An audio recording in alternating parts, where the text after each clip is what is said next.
श्रोते हो नमस्कार। वक्रतुंड महाकाय सूर्यकोटि समप्रभ निर्विघ्नं कुरु मे देव सर्वकार्येषु सर्वदा। श्रोते हो, महान ग्रंथ श्री दासबोध यामधील पहिलं दशक जे आहे ते संपलेलं आहे। आता आपण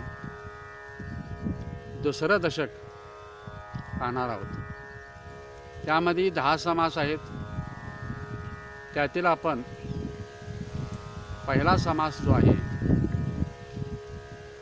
तो म्हणजे मूर्ख लक्षण या संदर्भात समर्थ रामदासांनी माहिती अतिशय चांगली सांगितलेली आहे। एकूण त्याच्यामध्ये 74 ओवी आहेत। त्यातील निवडक ओवी मी तुम्हाला सांगणार आहे की जेणेकरून आपल्याला मूर्ख लक्षण म्हणजे काय हे आपल्याला समजू शकेल। जन्मला जयाचे उदरी तयाशी जो विरोध करी सखी मानिली अंतुरी तो एक मूर्ख, अशा प्रकारे समर्थांनी म्हटलेलं आहे। ज्याच्या उदरी जन्म घेतला, ज्या आईवडिलांच्या पोटी जन्म घेतला आणि त्यांनाच तो सतत विरोध करू लागला, त्यांना त्रास देऊ लागला आणि केवळ आपल्याला सखी मानली अंतरी, सखी म्हणजे पत्नी एवढीच आपल्याला मानली किंवा एवढीच फक्त आपल्याला जवळ केली आणि आईवडिलांना दूर केलं, असे जे व्यक्तीचं लक्षण जे आहे त्याला मूर्ख म्हणतात। पुढे म्हणतात महाराज, मान अथवा अपमान स्वये करी परिच्छिन्न। मान असू दे किंवा अपमान असू दे, स्वतःच काय करतो, बोलून दाखवतो। सप्तव्यसनी जयाचे मन तो एक मूर्ख। 7 प्रकारची व्यसनं समर्थ रामदासांनी 7 प्रकारचे अशा प्रकारे व्यसनं असतात, तो एक मूर्ख असं म्हणतात। आता 7 प्रकारची कोणती आहेत? माझ्या मते जुगार खेळणं, वेश्यागमन, चोरी करणं, चहाडी करणं, नायकिनीचं गायन ऐकणं, तंबाखू सेवन करणं, मद्यपान करणं, अशा प्रकारे जी काही व्यसनं जी आहेत त्याला सप्तव्यसन असं म्हटलेलं आहे। सप्तव्यसनी जयाचे मन तो एक मूर्ख। पुढे आणखीन सांगितलेलं आहे, औषध नेघे असोन व्यथा। व्यथा आपल्याला आहे, आजारी आहे, परंतु डॉक्टरनी सांगितलेलं जे काय पथ्य आहे तो पाळत नाही। औषध नेघे असोन व्यथा पथ्य करी सर्वथा।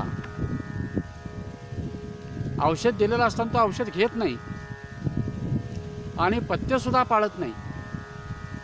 न मिळे आलिया पदार्था तो एक मूर्ख।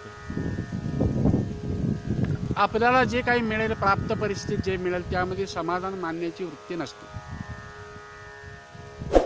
त्या पदार्थाशी तो समरस होत नाही। न मिळे आलिया पदार्था, जो पदार्थ आपल्याला मिळाला त्यात समाधान न मानता असमाधान मानतो, त्याशी समरस होत नाही, तो एक मूर्ख।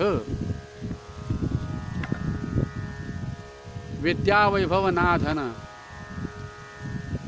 विद्या नाही त्याच्याजवळ, कुठल्याही प्रकारे वैभव नाही, धनसंपत्ती सुद्धा नाही। पुरुषार्थ सामर्थ्य ना मान, पुरुषार्थ नाही, सामर्थ्यही नाही त्याच्याजवळ आणि कुठल्याही प्रकारे मानही त्याला नाही।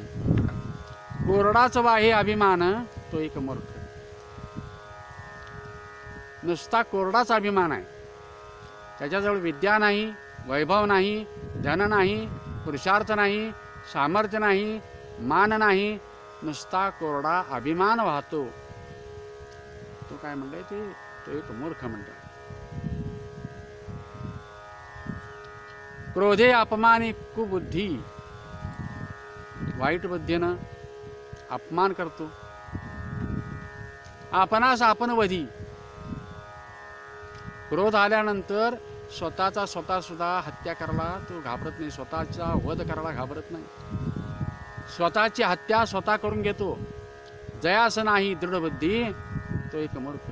त्याच्याजवळ कुठल्याही प्रकारे बुद्धी दृढ नाही, चंचल आहे. तो काय आहे? मूर्ख आहे. पुत्र कळत्र आणि दारा. पुत्र असो, त्यानंतर कुटुंब असो, आणि दारा म्हणजे पत्नी असो, स्त्री असो. इतक्याची मानुनिया थारा. एवढ्यांचाच फक्त थारा मानतो. विसरून गेला ईश्वरा तो एक मूर्ख. फक्त आपली मुलं, आपला संसार, पत्नी, कुटुंब एवढंच आपलं आहे. याच्यामध्ये भगवंताला विसरून गेलेला आहे. अशी व्यक्ती मूर्ख समर्थाने मानलेला आहे. सांडूनिया जगदीशा मनुष्याचा मानी भरवसा. जगदीशा म्हणजे ईश्वराला सांडून मनुष्याचाच भरवसा मानतो.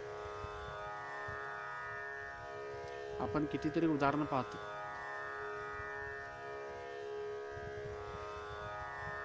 पत्नीनं पतीचा विश्वासघात केला, किंवा पतीनं पत्नीचा विश्वासघात केला, मुलानं बापाचा विश्वासघात केला, भावानं भावाचा विश्वासघात केला, वडिलांचा विश्वासघात केला, असं आपण कितीतरी ऐकतो उदाहरण वृत्तपत्रात. परंतु भगवंतानं भक्ताचा विश्वासघात केलेला आहे असं उदाहरण इतिहासामध्ये आहे का? असं कुठंही नाही. तर भगवंतावर विश्वास न ठेवता सांडूनिया जगदीशा मनुष्याचा मानी भरवसा, मनुष्याचाच भरवसा मानतो. सार्थक विन वेची वैसा.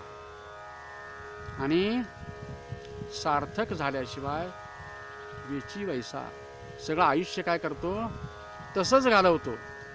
वैसा म्हणजे वय घालवतो, आयुष्य घालवतो. तो एक काय आहे? मूर्ख आहे. कळ पाहत उभा राही. एखाद्या ठिकाणी भांडण झालेलं आहे, तो भांडण बघत उभा राहतो. तेवढं विना कौतुक पाही. ते भांडण सोडवायचं त्याला काही इच्छा होत नाही. ते भांडण न सोडवता कौतुक बघत राहतो. कळ पाहत उभा राहे, तेवढं विना कौतुक साहे. खरे असता खोटे साहे तो एक मूर्ख. भांडण बघत राहायचं. भांडण एका ठिकाणी चाललेलं आहे, ते न सोडवता गंमत बघत राहतो. आणि त्या ठिकाणी जे असत्य आहे त्याचीच बाजू घेतो. असत्य घ्यायचं, सत्य सोडून द्यायचं, असं जे व्यक्तीचं लक्षण आहे ते काय आहे? मूर्ख लक्षण आहे. तर आज आपण काही ठराविक ओव्या घेतलेल्या आहेत. समर्थाने आणखीन काही सांगितलेले आहेत. परंतु आपल्याला निवडक ओव्याद्वारे आपल्याला ज्ञान घ्यावायचं आहे, की जेणेकरून आपल्याला तात्काळ आपल्याला आकलन होईल. तर अशा प्रकारे मूर्ख लक्षण नावाचा समास जो आहे तो आपण पाहिलेला आहे. आज आपण एवढ्यावर थांबूया. अवधूत चिंतन श्री गुरुदेव दत्त.